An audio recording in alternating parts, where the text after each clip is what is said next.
دا ځمکه بنن هم خوشحالي مناوي په نورو خطو باندې به فخر کوي ځکه په دې ځای باندې دا مختلف قسمه محفلونه هغه وضع شوي دي په دې باندې د ودونو محفلونه هم شوي دي شاهد په دې باندې خلکو دمان هم ګډولي ځکه دا یو مخکینی ګراوند دی سرکاري او په دې باندې لبې هم شوي دي په دې ځمکه باندې او په دې خطه باندې د دې نه مخکې مختلف سیاسي جلسې هم شوي دي دا اولنی روحاني اجتماع ده چې الحمدلله تاسو پر سټیج باندې ماشومان ولیدل چې په دې علاقه او په دې خطه کې الله څومره ماشومان د قرآن په نور سره منور کړل ټول وایي الحمدلله الله دې داسې محفلونه د آخره ماشومان دې اواز وکړي الله دې داسې محفلونه بار بار مونږ ته وښیي او داسې روحاني اجتماعات یې الله تعالی بار بار مونږ ته وښیي په داسې اجتماعاتو مقصد زمونږ دا و دې ملګرو دا محفل دا چې منعقد کړه دې دپاره چې په دې علاقه کې اخوت او ورورولي راشي په دې کې بایچاري راشي نن زما زړه خوشحاله دی مختلف خلک مشران زمونږ په دې کرسو باندې الحمدلله ناست دي تاسو ته مولوي صاحب خبره وکړه زمونږ داسې مشران په دې محفل کې منډې ترړې والي غریبانانو ځان یې کړولې نن ښکته په کرسو باندې ناست دي خو زمونږ مجبوري ده مونږ ورته کتی نه شو د حیا نه مجبوري ده بره ماشومان هم موږ ښکته نه شو کېنولی ځکه هغو په دې نوم باندې دا محفل چې دی نو وضع شوی دی او زمونږ د لرې لرې نه علما کرام راغلي دي نو زمونږ مجبوري ده بره کرسي هغو دپاره هم کمې شوې نو لحاظه دا زمونږ خوش قسمتي ده په دې محفل کې درې قسمه خلک دی یو هغه خلک دی چې هغه اساتذې کرام دي استادان دي د مختلفو مدارسو نگرانان دي او دویم هغه طبقه ده چې هغه طلبا دي د قرآن او دریم هغه طبقه ده چې عوام الناس دي د دې علاقې په دې محفل کې شرکت زموږ سره کړی دی دا درې واړه طبقې چې دی نو دا مبارکې دي کم چې د قرآن معلم او استاذ دی د هغې فضایل تاسو د خپلو علماو نه اورېدلي دي دا څومره مقدسه هستي ده ځکه که یو انسان د انسان څومره هم صفت وکړي انسان ته په هغې کې شک کیدی شي خو چې جناب محمد رسول الله صلی الله علیه وسلم فرمایلی دي چې خیرکم من تعلم القرآن وعلمه بل د رسول الله مبارک د خبرې نه اخوا بیا زمونږ ذهن کار نه کوي چې رسول الله مبارک وفرمیل چې په تاسو کې بهترین هغه کس دی چې قرآن خپل زده کوي او بل ته یې وښیي نو نن دلته یو هغه طبقه موجوده ده چې هغو قرآن خپل زده کړی دی او ستاسو بچي د قرآن په علومو سره منور کړل او دویم هغه طلبا موجود دي چې د دغې استادانو شاګردان دي د الله رسول د هغو په باره کې هم فرمایلی دي چې من خرج فی طلب العلم كانت الجنة فی طلبه چې دغه طالب علم د خپل کور نه بهر ته ووت جنت د دې طالب علم په تفشیش کې شي او د دې طالب علم په طلب کې شي د الله رسول فرمایلی دي چې دا طالب علم د خپل کور نه بهر شو الله د رحمت فرشتو ته وایي لاړ شئ د ده را قدمونه دې په خاوره نه لګي دا دې په شګه نه لګي دا دې په یو کاڼي نه لګي دا دې ستاسو فرشتو ستاسو په وزرو د پاسه دې دا قدمونه کېښودی شي دا مبارک قدمونه دي ستاسو را وزر دی د دې طلباو دپاره دا قالینونه جوړ شي هسې زه تاسو یې په ایمان باندې وایي دا الله رسول چې کومه خبره کیدی شي په هغې کې شک کیدی شي یا هغه خبره دروغ کیدی شي نن دا ماشومان چې ناست دي په خدای قسم د دې او د خپو د لاندې نه د رحمت فرشتو خپلې وزرې غوړولي هسې ټال خلکو زه ستاسو نه تپوس کومه چې دا دومره کثیر تعداد کې تقریبا 64-65 ماشومان دي یو ماشوم پسې د رحمت فرشتې ښکته ځمکې له راغلي نن ستاسو را کلی مبارک دی او که نه دی نن ستاسو را معاشره مبارکه دا او که نه ده نن دا ماشومان په مختلفو ګلو باندې راغلي سره میا بابا سره تعلق ساتي سره بشار سره تعلق ساتي صبر کیمای رسېډه راغلی سبا د بر سېډه راغلی خاخونه رسېډه مختلفو کوڅو باندې را ماشومان راغلی دي نن ستا پرې کوڅو کې د رحمت پرشتې تاو را تاو کړو کنه نن برا ماشوم ستاره پټي په پوله باندې راغلی د رحمت پرشتې ستا پرې پوله باندې وګرځول او کنه نن به دغه ماشوم ستا دکان ته درننوتی ځانه به ماسک اغسته بل سله به درغلی ستا دکان قیمتي کا او کنه کا ستا را ګرون قیمتي کا او کنه کا دا ماشوم ستا پرې خوا باندې وراوختی دی دې ماشوم ستا را جسم قیمتي کا او کنه کا نه دا څومره لوی عزتمن زمونږ دپاره څومره لویه سرمایه ده دا لویه سرمایه ده زمونږ دپاره الحمدلله یوه طبقه د استادانو یوه طبقه د دې ماشومانو او دریمه طبقه ستاسو ده عوام الناس چې دلته ناست دي تاسو را ټولو نه زیات خوش قسمتی د الله رسولو فرمیل چې عالم جوړ شه یا طالب علم جوړ شه یا خادم جوړ شه تاسو نه د دې استادان وئ نه تاسو طلبا وئ خو د هغې باوجود ستاسو په زړه کې د قرآن سره دومره عشق و دومره محبت و چا به خپل ګاډی ودرولی نن به یې نه ایستلی چا به خپل دکان بند کړی چا به خپله زمینداره پرېښودی چا به چې کوم دی خپله ترکاڼي پرېښودي چا به خپله زرګري پرېښودي چا به خپل درزیتوب پرېښودی راغلی په دې محفل کې ناست دی د دې دپاره چې علما کرام به راځي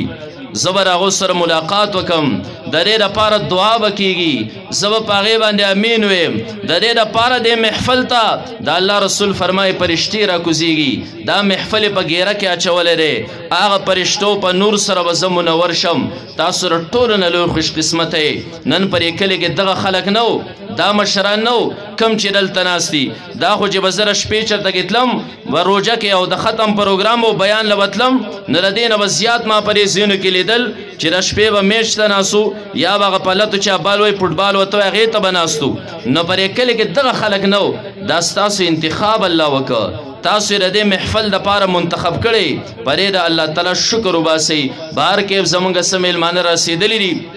سان قریب را رسیدو ولري د هغو د راتلو پورې به زه اختصارا چې هغه ستاسو د فهم مطابق صرف لفظي ترجمه د هغې شان نزول او کم کلي غټې خبرې چې د عوامو په ذهن کې راځي انشاءالله د هغې مطابق به زه به د دریو صورتونو باندې خبره وکم او بیا باقاعده هغه به تقاریر او وازونه نصیحتونه به انشاءالله زمونږ لولې اکابر راغلي هغه کوي موږ به د خپل زړه لوښی چې کوم دی هغې ته خالي کړو او دا خبره ذهن کې یاره ساتئ نن زمونږ حافظ صاحب چې د مردان نه راغلی دی الله تعالی یو عجیبه کمال ورکړی دی مضبوط لوی شاعر دی د هغې سره بهترین نعتخوان دی د چې نعت وی نو تاسو ته یې څه وي تاسو ته یې دا وي چې وایي پلانی زنده‌باد یا پلانی مرده‌باد خو صرف وایي سبحان الله انشاءالله تر اخیره پورې بر سبحان الله الحمدلله دغه شان د قرآن درس او دغه شان د چې کوم دی قال الله او قال رسول خبرې به کېږي تر اخیره پورې به خبرې پرې باندې کېږي ذهن کې دا مه راولئ دا انتشار مه پیدا کوئ چې دا چې د سیاسي جلسه را او مفتي صاحب خلک را غونډ کړي دي دا بالکل چې کوم دی ګبراویږئ ما الله به خیر کړي انشاءالله تر اخیره پورې دا زموږ روحاني مجلس دی دې دپاره موږ دا دلته وضع کړی دی چې زمونږ پر منځ کې اتفاق اتحاد اخوت ورورولي پیدا شي د قرآن درسونه عام شي ماشومان دې ماشومانو ته وګوري او دیوم داسې قرآن زده کړي لکه څنګه چې د ماشومانو زده کړه انشاءالله اخر کې به بیا دعا کړي تر هغه وخته پورې به ناست اوسئ بهر کې دا درې صورتونه اخر کې د دې اختصارا ترجمه او لږ غونډه کې تشریح کوم اولنۍ صورت دې ته سورة الاخلاص ویلی شي موږ ورته پښتو کې صورت د قل هو وایو د دې صورت چې کوم دی هغه شان نزول دا دی نبی علیه الصلاة والسلام ته څه کسان رالل او د رسول الله مبارک نه یې تپوس وکړو و یا رسول الله د خپل رب نسب راته لږ بیان کا د کفارو دا خیالو چیرې د الله به د چا نه پیدا یا به دې څوک پیدای نه یوې علاقې ته یو سړی ورشي او خلک وایي هلکه دا عبدالله کور کم یو دی نو خلک وایي کم عبدالله یادی نو یا یې د مشر نوم والي یا یې د کشر نوم والي یا یې د پلار نیکه نوم والي یا یې د بچي نوم والي خلک یې وپېژني نو د کفارو هم دا خیالو چې د دې الله به هم نعوذ بالله څوک بچي یا به د چا نه پیدا نو موږ به یې د مشرانو او کشرانو نومونه والو پیغمبر علیه السلام به یې والي نو موږ به یې وپېژنو او دویمه خبر یې ورته دا وکړه وی دا راته ووایه نبي علیه الصلاة والسلام ستا دا رب جوړ د څه نه دی ځکه د دیو بوتان به دیو د لرګي نه جوړول دیو به د کاڼې نه جوړول دیو به د خټې نه جوړول نو د دیو دا خیالو چې دا نبي علیه الصلاة والسلام الله طرف ته دعوت ورکوي نو دغه رب کیدای شي د چاندۍ نه جوړي یا د سرو زرو نه سونې نه جوړي نو نبي علیه الصلاة والسلام ته دویمه خبره دا وکړه چې دا رب ستا چې کوم دی نو دا جوړ د څه نه دی نبي علیه الصلاة والسلام ته چې کوم دی الله تعالی دا صورت را نازل کا او دا پدې کې د الله د توحید اعلان وشو چې الله دی چې کوم دی د چا نه پیدا هم نه دی نه د دې الله نه څوک پیدا دي او نه د دې الله چې کوم دی نو همسر شته د دې الله څوک مساوي هم چې نو دا نشته د دې صورت بلا فضایل دي فضایل نه بیانو اختصارا ترجمه را دې کوو ان شاء الله نور زموږ اکابرین به بیا تفصیلی تقاریر چې نو دا کوي بهر کې الله فرمایي بسم الله الرحمن الرحیم شروع کوم په نوم د الله چې بخونکی او مهربان دی نو قل و نبی علیہ الصلاة والسلام هو الله احد دغه الله یک یو دی دغه الله یک یو دی دا یک یو معنی مې ځکه وکړه د سیمونه چې الله یو دی ځکه الله دا ونه فرمایل چې قل هو الله واحد الله فرمایل احد احد او واحد کې فرق دی او فرقونه زموږ د طلبا پرې پوهیږي لفظي فرق پکې هم دی معنوي فرق پکې هم دی بهر کې قل هو الله احد تو وای چې دغه الله یک یو دی دا هو ضمیر چې کوم دی زموږ د طلبا وای یا مرجش دی د خلکو تپوس کړو چې دا رب دی د څه نه جوړ دی دا رب دی رچا نه پیدا دی د دراته نسب بیان کړه د نه څوک پیدا دی نو یا هغه سائل چې کوم رب نو مغست هغه مرجله او یا وته زموږ د طلبا ضمیر شان او مرجع نشته نو قل هو الله احد دغه الله یک یو دی الله الصمد الله بی نیاز ری صمد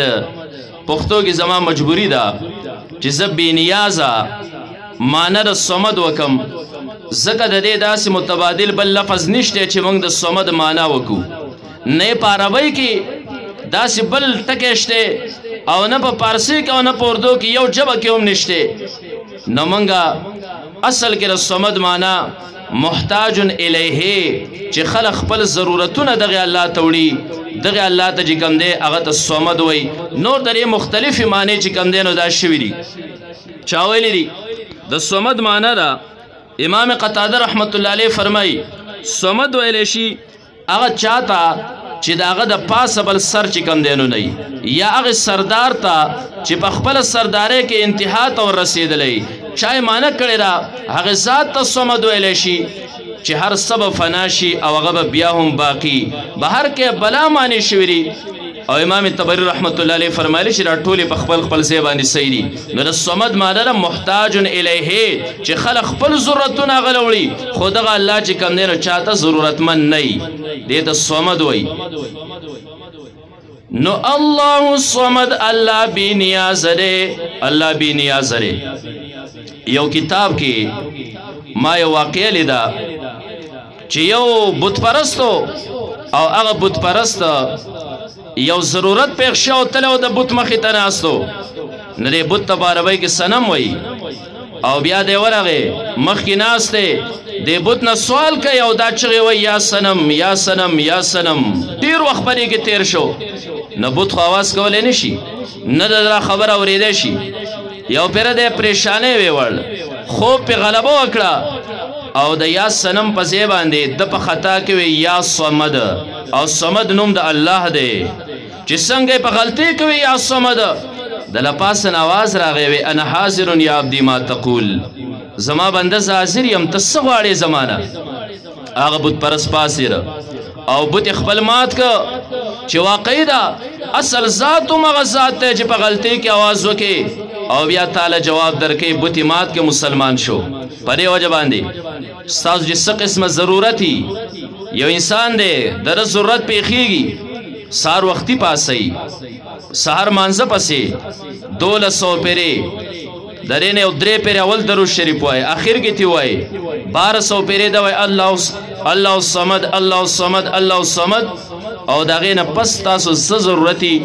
نبی هغه وغواړي ان شاء الله رب تاسو ضرورت چیرې نو دا پوره کوي ځکه انسان محتاج او رب چې کوم دی نه محتاج نه لهي نو الله الصمد الله بی نیاز دی لم یلد ندی الله نسوک پیدا دی ندی الله اولاشته بچیشته دوی نسب را ته بیان کا دا رد دی پاک خلقو باندې چې رب لرا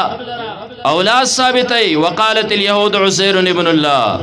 يهوديان به عزير عليه السلام د الله زویره او دغه شان دي عیسایان و عیسی عليه السلام د خدای زویره الله فرمایل لم یلد ندی الله نسوک پیدا دی د الله اولادم نشته مکه مشرکین وبوي چې پرشته ټول د الله لونه دي نعوذ بالله وېدا د الله لونه دي او دیو په الله باندې د الزام تړي چې جناتو کې کم داسې مقدس خلق ته نعوذ بالله داغو د مؤنث سره رب نکاح کړي او دا پرشته د الله لونه دي الله فرمایل لم یلد د دې الله نه څوک پیدا نه دي نو ادنا خدای ته نشته زکه بچي دا د والد نه ادنا خدای ته نشته ولم یولد او نه دغه الله د چانه پیدا دی د دې الله پلارم نشته چې تاسو ته نسب بیان کم دوی د رب نسب بیان کا پلار نشته مشران نشته نو اعلی خدای ته نشته ښا زویر پلار نه ادنا پلار د زوین اعلی نه چې پلار د رب نشته نو اعلی خدای ته نشته نو زین ترا خبر راتلا چیرې مساوي خدای ور سره شته کې نشته برابر خدای ور سره شته کې نشته نو الله فرمایل ولم یکن او نشته له دغه الله لرا کفوا برابر احد اسوک الله سره سوک مساوي هم نشته برابر وسره هم نشته د دې نه پس دا دو سورتونه قل اعوذ برب الفلق او قل اعوذ برب الناس درې بلا فضائل سورۃ الاخلاص په شان دي مفسرینو بیان کړي خصوصا طلباء د زبار بار دویم تفسیر در منصور پرې باندې وګورئ عجیب روایت اگر جمع کړي دي زبردست روایت د نبی صلی الله علیه وسلم د دې سورتونو په فضایلو کې ټیم نشته زه تاسو ته بیان کوم د اخرنی سورتونه درې یو خاص واقع سره تعلق ته نبی علیہ الصلوۃ والسلام باندې تکلیف راغی بیمار شو او بیماری داوا چې نبی علیہ الصلوۃ والسلام باندې نسیان غالب شو ير به ډیر زیاتو چې دا کار می کړی او کنه لري کړی خدا خبر زین کې ار ساتي چې په دینی امور کې نه په دنیوي امور کې دینی امور کې نه دنیوي امور کې هغه کارونه چې هغه د دنیا سره تعلق لري نبی علیہ الصلوۃ والسلام باندې نسیان غالب ایر غالب او بیا ډیر زیات طول د بیماری ونه او تقریبا شپږ میاشتو پورې دا بیماری اوږده شو نبی علیہ الصلوۃ والسلام باندې او په اخر کې رسول الله مبارک ډیر زیات تکلیف ورته کټ باندې بپروتو یو پیر نبی علیہ الصلوۃ والسلام را پاسې حضرت عائشہ صدیقہ رضی الله تعالی عنها فرمایي وای نبی علیہ الصلوۃ والسلام ماته عائشہ زما د مرض تشخیص خدای پاک وکماتا او زما مرض او بیماری ما ته خو حضرت عائشہ صدیقہ رضی الله تعالی عنها یا رسول الله غسنګ نبی علیہ الصلوۃ والسلام فرمایل چې په ما باندې سحر شوی دی پر رسول الله مبارک باندې سحر شیو دته اسباب طبيعيه وای تاسو زین کې ودای چې په پیغمبر باندې سحر څنګه اثر کوو د منګوي د پیغمبر جسم هم خوږيږي دا چې په سوانه وسکونډي دا په چړه باندې غوس کې هم خوږيږي تبه پرې باندې هم راځي دا اسباب طبيعيه دي د دینه پیغمبر مستثنا نه دی نبی علیہ الصلوۃ والسلام باندې سحر او دا سحر حق ته رسول الله مبارک بلا روایت پرې باب کې موجود دي نبی علیہ الصلوۃ والسلام فرمایلی شي په ما باندې سحر شوی دی او سحر را باندې د لبید دا لبید یو يهودیو لبید ابن الاصم ددا خپل لونو تویله او غلونو په نبی علیہ الصلوۃ والسلام باندې سحر کړو او بیا د رسول الله مبارک د سر یاختی دا په ست طریقې سره قبضه کړو او هغه له غوټي ور کړو په غوټو کې دنه منتر ور چوب کړو او بیا هغه غوټي داسې د منګزي د غاخې نه تاو کړو کم چې د رسول الله مبارک د منګزي غاخیو او بیا د کجوري په یو غونچک کې هغه خو دیو او بعضی مفسرین لیکلي دي چې د مومنه د نبی له صلوات و سلام داسې جسم هم جوړ کړو او مجسمه جوړ کړو او پاره کې راسي ستنې ور ټکوهلې وي او بیا یو کویره بئر زروان ورته وي هغه بئر زروان کې داسې لاندې خو دی او له پاسې په ګټه ورړولې وه نو د هغې سر د وجې نه نبي علیه الصلاة والسلام ته ډېر سخت تکلیف و رسول الله مبارک را پاسید حضرت عائشې صدیقې ته داسې وفرمیل زما مرض الله ما ته وخو لاړل یو صحابي ښکته یې کوی ته ورکوز کو صحابي چې ورکوز شو اوبه چې وکتې دا دومره زورور سحر و چې د دې کوی دا اوبه یې داسې سرې کړې وې صحابي یا رسول الله اوبه داسې سرې دي لکه سړی چې پکې نکریزې ور واچوي داسې سرې کړې وې تورې کړې وې ډېر سخت منتر و نبي علیه الصلاة والسلام باندې دا بیماري ډېر زیاته اوږده شوه او بیا د هغه ځای نه چې کله هغه غونچک را اوچت که او هغې کې هغه منګسې هغه غاښې او بیا د هغې سره سره هغه غوټې چې کمې د رسول الله مبارک اختوله ورکړې وې هغه چې راوخېجولې الله پاک دا سورتونه را نازل کړل جبرائیل علیه الصلاة والسلام راغی د یو سورت کې 15 آیاتونه دي او په دې بل کې 6 آیاتونه دي ځکه دا 11 غوټې ورکړې وې او دا 11 غوټې یو آیت پر رسول الله مبارک لوسته یو غوټه چې کم دی نو دا به پړانس کېده نبی علیه الصلاة والسلام وفرمیل وې دا جسم مې داسې سپک شو لکه سړی چې یو سړی په رسو کې مضبوط وتړي او بیا د هغې نه پړانځي نو دا د ډېره توړ دپاره راغلي ښه نو تاسو هم دغه شان کوئ خپل ماشومان پر اخرنو سورتونو دموئ اوبه پې دموئ هغه ورله ورکوئ دغه شان دی چې دی د نبي علیه الصلاة والسلام عادت مبارکه به دا و چې رسول الله مبارک په ماسخوتن جسم لاسته نه پر خپل ښی لاس باندې به دا سورتونه وي او پر لاس به ورچوف کړل او بیا به د سر نه د خپو پورې پر جسم باندې داسې لاس راخ کودو د دې سره غلط نظر هم دپه شي د دې سره سیر هم ختم شي هر سره د دې نه ختم شي نه یو خوا بل خواړو منډې مه وهئ یو خوا بل خواړو مزغلئ بس دا په ځان باندې چوف کوئ او دغه شان دا لاس په خپل بدن باندې راکاږئ حضرت عایشه صدیقه رضی الله تعالی فرمایي و اخر دور کې نبی علیہ الصلوۃ والسلام اخرنی لمحات تیر زندګۍ نبی علیہ الصلوۃ والسلام د خپل لاس مبارک نشو چتولې نو ما د نبی علیہ الصلوۃ والسلام د لاس مبارک را اوچت کو او دغه صورتونه می پور چوف کړل او لاس مور لره واغس پر ټول جسم باندې مور لره راخ کو دو نه دغه طریقه د نبی علیہ الصلوۃ والسلام دا سورې فلق بسم الله الرحمن الرحیم قل ویا اعوذ برب الفلق پنا غړم پرب د سبا سرا فلق معنی د چول ان الله فالق الحب والنوى او دا سبا هم دا تیار وچوي او سپین سبا تیروزی رب زما دا تور بیماری ختمه کې د دین راسي سپین سحر رو باسي او سپین صحت رو باسي لکه څنګه چې د شپه وچو د دین او سپین سبا روزي نو قل و اعوذ پنا غوالم ز برب الفلق پرب د سبا سرا د سنا من شر ما خلق دلته صرف په یو رب سره پنا غوښته شي زموږ د طلبه وای چې مستعاذ منه صرف رب دی او مستعاذ به ګڼ دی او پرې بل کې مستعاذ منه پرې کې ګڼ دی او مستعاذ به یو دی رب دی او پاغې کې مستعاذ به ګڼ دی او مستعاذ منه صرف یو دی چې هغه وسوسې دي ځکه وسوسې د شیطان دا ډېرې خطرناکي نو پرب د فلق سره پناه غواړم د سنه من شر ما د شر دغه سنه خلق چې الله پیدا کړی دي یعنی د جميع مخلوقات نه ومن شر غاسق او د شر د تور شپې نه اذا وقب کله چې خورشي اذا ازلم کله چې تیار شي بالکل ارسر را پټ کی رولمانه پر سره باندې غالب شي د دینه پناه واړم نو دلته کې من شر غاسق اذا وقب د شر د تور شپې نه کله چې خورشي نه دا تور شپه درې تخصیص ولې شنو مفسرین لیکلي دي چې یو دا چې اکثر دا کوډو منتر والا دا اکثر د شپې سحر کوي او بل خبره دار چې بچا باندې سیر شي نو دله د شپې تکلیف ورکوي دغه کس د شپې ډډې په ډډې کې خوب نه ورځي او بیا د ورځې چې لغونته کې رڼایي ولګي او شوري نو بیا پرې سیر کې لغونته کې تخفیف راشي ومن شر غاسق او د شر د تورې شپې نه اذا وقب کله چې خوره شي زموږ د علماو طلباو ته په د ترمذي شریف کې یو روایت دی نبی علیه الصلاة والسلام د سپوږمۍ ته چې کله تندر ونیو حضرت عایشې صدیقې ته راشه د رب نه پناه وغواړه سپوږمۍ تندر نیولې وه او بیا نبی علیه الصلاة والسلام وفرمیل وی دا هغه غاسق دی چې کله خور شي نو چا معنه دا کړې ده چې غاسق هغې ته ویلی شي چې کله سپوږمۍ تندر ونسي او بیا د دې وجې نه بیا غاسق ذکر شو چې دا سپوږمۍ تندر ونسي او په دغه ټیم کې ساحر سیر کوي نو هغه سیر بیا ډېر زیات اثر کوي بهر کې مشهوره معنه ده چې د شر د تورې شپې نه کله چې خوره شي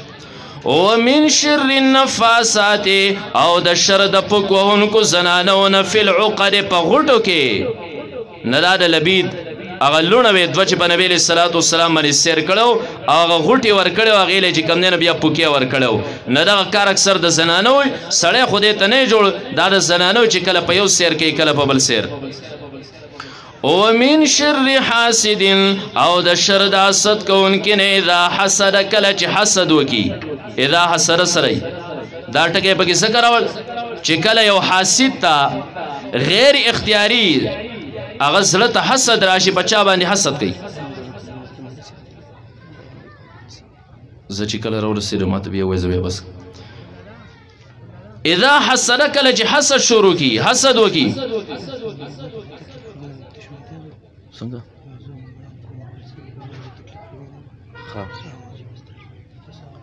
راغلی دي صحیح شو ټیک شو ومن شر حاسد او د شر د حسد کوونکي نه اذا حسد کله چې حسد وکي او دا بل سورت هم دغه شان بسم الله الرحمن الرحیم شروع کوم په نوم د الله چې بخښونکی او مهربان دی نو قل و اعوذ برب الناس پناه غواړم په رب د خلکو سره ملک الناس چې بادشاه د خلکو دی اله الناس چې معبود د خلکو دی د څه نه پناه غواړم اله الناس چې معبود د خلکو دی من شر د شر نه الوسواس د وسوسو اچونکي نه چې هغه شیطان دی الخناس شاته کیدونکی دی شیطان د انسان د ولو پرې منځ باندې ناست نو چې کم سره د ذکر نه غافله بیا مومي رماشي په شان خړتم ښکته کي او چې کله انسان ذکر شروع کړي نه خړتم شاته کې شاده ټوپ وي ځکه ورته خناس وي او بعضې مفسرین وایي خناس دې ته ویلی شي کله ښکاره شي او کله پټ شي نو دی د ګناه په ټیم کې انسان ته ښکاره کېږي او بیا چې کله انسان ته په ګناه باندې سزا میلاویږي نو دی وایي انی بریء منکا زه ستا نه بریم بیا شاته شي الذي يوسوس چې وسوسې ورچي فی صدور الناس پسینو د خلکو کې من الجنة والناس کله جناتونه او کله انسانانو نه کله کله انسي شیطانی قرآن کې دغې نه هم پناه غوښتی شوی انسان ته وسوسې ورچي کله دغه جني بهر کې اختصار نه به زه کاروالم خبره ختمه کم ځکه زموږ اکابر را رسېدلي موږ خو ټیم په ټیم یو بل ته مخاطب کېږو انشاءالله هغه به تفصیلي خطاب فرمایي په دغې خبرو باندې زه اکتفا کوم او دغه اخرني صورتونه سر ته څه نه څه ورسېدل د خپل طرفه دغه ټولو والدینو ته او دغه ماشومانو ته مبارکي ورکوم واخر دعوانا الحمدلله رب العالمین